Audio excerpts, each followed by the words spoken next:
In 1982, something small but surprising happened in the United States, something most people never noticed. The humble penny quietly changed its makeup. For decades, it had been made from 95% copper, but suddenly the core switched to 97.5% zinc with only a thin copper coating. At first glance, nothing looked different. The coins still looked like pennies, but beneath the surface, they had become something entirely new. Place an old copper penny next to a newer zinc one in moist soil, and you may have unintentionally built a tiny power source, a simple galvanic battery. It's the kind of basic chemistry experiment that once led some researchers to believe crop yields could dramatically increase. If the idea held promise, why did it fade into obscurity? And could something so simple really have been overlooked for decades? Try a quick experiment. Find two pennies, one from 1979 and one from 1984. They look identical, but drop them onto a hard surface and listen carefully. The older penny rings with a clear, bright tone, almost like a tiny bell. The newer one lands with a dull thud. That subtle difference isn't just sound, it reflects what's inside the coin. Pennies minted before 1982 are mostly copper, dense and resonant. Those minted after 1982 are mostly zinc beneath a very thin copper coating. Flip them over and the date tells the story. Before 1982, copper dominates. After 1982, zinc takes over. Most people never think about it, but the evidence is literally in your pocket. Two coins with the same design, same size, same face, yet completely different metals hidden inside. And that difference matters. If you scratch the surface of a post-1982 penny, you'll reveal a silvery interior, nearly pure zinc. Older pennies, by contrast, remain copper all the way through, with only a small amount of zinc added for strength. The U.S. Mint made the switch simply to save money as copper prices rose. On paper, it was an economic decision. In practice, it turned everyday coins into a small chemistry lesson.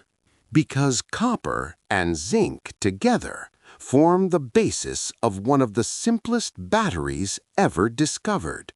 Expose the metal on both types of pennies and place them in damp soil. With moisture acting as an electrolyte, the two metals begin to react, producing a tiny electrical current. It's small, barely noticeable, but enough to spark curiosity about what might happen in living soil. To most people, a penny is just spare change. But every coin minted after 1982 is essentially a zinc core wrapped in copper, two battery metals hidden in plain sight. And this idea isn't new. More than a century ago, a French inventor named Justin Christofleau became fascinated by the natural electricity of the Earth and atmosphere. Born in 1865, he was not an obscure experimenter, but a respected inventor whose work appeared in patents across Europe. By the 1920s, he had even earned a gold medal from the French National Society of Agriculture. While others focused on engines and industrial machines, Christofleau turned his attention to something invisible: the electrical forces already present in soil and air. He believed that if these natural currents could be harnessed, they might help plants grow more vigorously. His solution was a device he called the electromagnetic terrestrial apparatus. The design was surprisingly simple. At the top of a wooden pole sat a shallow zinc bowl. Above it, a flat copper plate was positioned to collect faint atmospheric energy. These metals were chosen deliberately. Zinc and copper placed in moist soil create a natural electrical cell. The zinc acts as the anode, the copper as the cathode, producing a gentle, continuous current. Christoflo detailed the design in his 1927 Swiss patent, CH118648A, describing how the elevated copper plate and grounded zinc basin could draw on both atmospheric and terrestrial energy. He didn't stop at theory. Christoflo built working prototypes, tested them in fields, and published results in agricultural journals. His workshop produced thousands of units, each stamped with his name. Farmers across France, Belgium, and neighboring countries became curious enough to try them. By the late 1930s, more than 150,000 devices had reportedly been installed across Europe. The appeal was obvious. The device required no fuel, no wires, no chemicals, just two metals and the natural environment. Supporters believed it tapped into energy already present in the soil and air. Christoflo demonstrated the system publicly, lectured at universities, and exhibited his work at agricultural fairs, where he received several honors and awards. In a time when the world was searching for better ways to produce food, he proposed something radical, that the earth itself could help power the harvest. Then, in 1927, he published yield results that seemed almost unbelievable, numbers that looked more like science fiction than farming data. And those figures were printed right inside his Swiss patent. The harvest numbers sounded almost unbelievable. Oat fields reportedly produced twice as much grain as nearby control plots. Potato plants that normally yielded 5 or 6 tubers suddenly produced 30 to 35 per plant. Even beans, during dry conditions, were said to triple their usual output. These weren't quiet backyard experiments tucked away in a private garden. Christofolo's results were published in French agricultural journals and quickly drew attention. Farmers, scientists, and curious onlookers gathered at his demonstrations to see the strange setup for themselves. And the idea behind it was surprisingly simple. No chemicals, no wires, no complicated machinery. Just a zinc basin and a copper plate, placed so they could interact with the soil and the surrounding atmosphere. Word spread quickly. Farmers across Europe began placing orders, eager to try the device on their own land. By the late 1930s, more than 150,000 units had reportedly been sold, an impressive number for any agricultural invention of the time. Workshops in France and Belgium worked at full speed, producing bowls and copper plates stamped with Christoflo's name. Letters and testimonials poured in. Growers claimed their crops had never looked healthier. Some described vegetables so large they needed both hands to harvest them. The invention even attracted international attention. Companies in Germany and Italy reportedly offered to purchase the rights to manufacture the device themselves. And then, just as suddenly as it appeared, the story seemed to fade. Sales surged, excitement spread across farming communities, and then the trail went quiet. Christoflo's name slowly disappeared from agricultural headlines. The patents and promising data that once sparked so much curiosity became little more than obscure references in old publications. Devices that had once promised a farming revolution ended up forgotten in barns and sheds, their copper and zinc slowly tarnishing with time. The records still showed the early excitement, the experiments, the demonstrations, the sales, but the technology itself seemed to vanish from the conversation, leaving behind a lingering mystery for later generations of growers. Meanwhile, another investigation into electricity and farming was unfolding. In 1918, as Europe struggled to rebuild after World War I, Britain created a group known as the British Electroculture Committee. It wasn't a fringe experiment. The committee included respected scientists, physicists, biologists, electrical engineers, and even Nobel laureates. Their goal was ambitious: to find out whether electricity could improve crop growth. The results puzzled the researchers. Wheat seemed to sprout faster. Root vegetables grew larger. In some seasons, yields increased in ways that couldn't easily be explained by weather, soil quality, or seed variety alone. Interim reports suggested the effects were promising and recommended further investigation. And these weren't hobbyists sharing theories on a farm.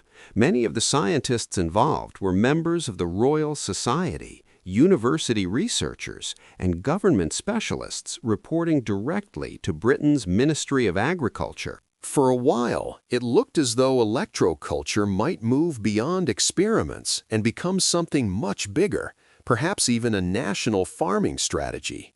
The expectation was simple. Once the research was complete, the results would be published and shared with farmers everywhere.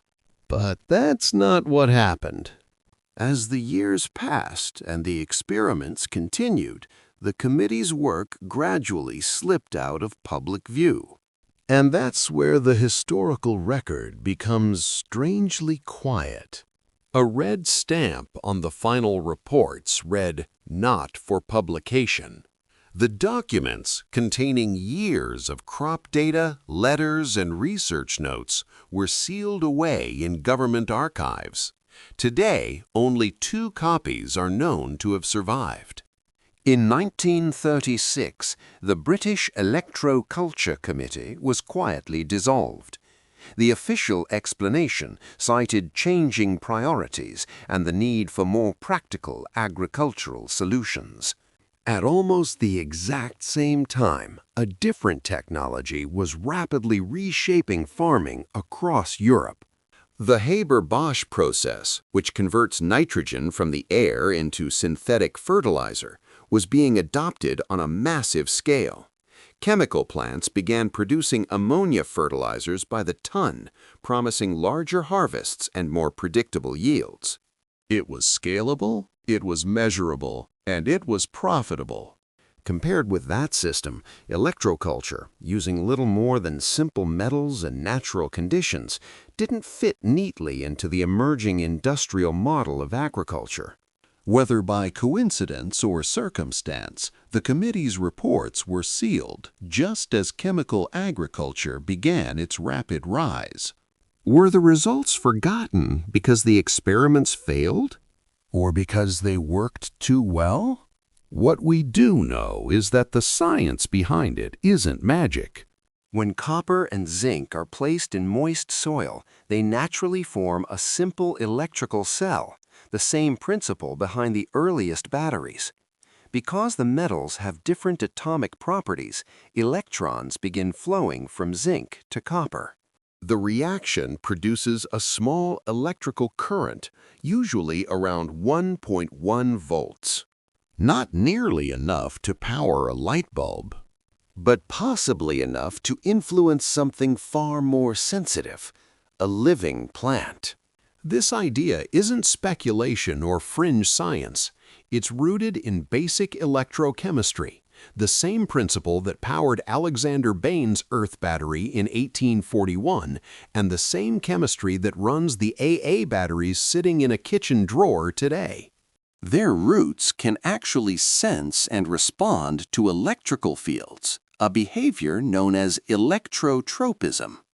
When a small voltage passes through the soil, roots tend to grow toward the negative side, the cathode, naturally moving toward the source of the current.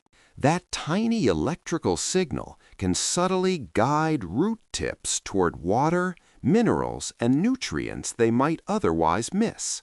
There's another piece to the puzzle as well. Auxins control many of the most important growth processes in plants, stretching stems upward, forming branches, swelling fruit, and expanding root systems. When zinc is scarce, this growth pathway slows down. When zinc is available, growth can accelerate. And modern research is beginning to revisit these ideas. In 2018, researchers in China tested low-voltage galvanic systems using simple copper and zinc plates placed in moist fields. Their results suggested yield increases of around 20 to 30%. The plants didn't just grow larger, they developed stronger roots and showed improved resilience against environmental stress. The principle behind it is surprisingly simple. 2 different metals, a little moisture, and a tiny electric current interacting with the soil and the plant's biology. And you can demonstrate the basic concept with something as ordinary as pocket change. The materials are minimal. A penny minted before 1982, mostly copper. A penny minted after 1982, zinc core. A small piece of sandpaper. A short length of copper wire. Start by sanding both pennies until the raw metal is visible. The older coin should show bright copper, while the newer one will reveal a silvery zinc core beneath its thin coating. Removing the surface layer helps the metals interact with the soil more effectively. One simple approach is the ring method. Dig 2 small holes on opposite sides of your plant's root zone. Place the copper penny on one side and the zinc penny on the other, roughly 4 inches apart. This distance allows a small current to pass through the surrounding soil and root area without the metals touching directly. Cover the coins with soil, water the plant as usual, and let the natural reaction take place underground. Another option is the wire method. Wrap a piece of copper wire tightly around the zinc penny so the copper makes solid contact with the zinc. Twist the ends to hold it in place, then bury the assembly near the plant's roots, ideally with the copper wire facing upward. The added wire increases the surface area and may strengthen the electrical connection. Moist soil is essential for this system to work. In dry conditions, the reaction slows or stops altogether. One setup per plant is generally enough. Adding more doesn't necessarily improve results, and too much zinc over time can actually harm plant roots. Once buried in moist soil, the system begins working almost immediately. But like any battery, it doesn't last forever. As the zinc gradually dissolves, the voltage slowly declines. Every few weeks, you can check the system with a simple multimeter. If the voltage drops below about 0.5 volts, it may be time to replace the zinc penny. The copper piece typically lasts much longer, unless it becomes heavily corroded. Like any technique, electroculture works best when approached with curiosity and careful observation.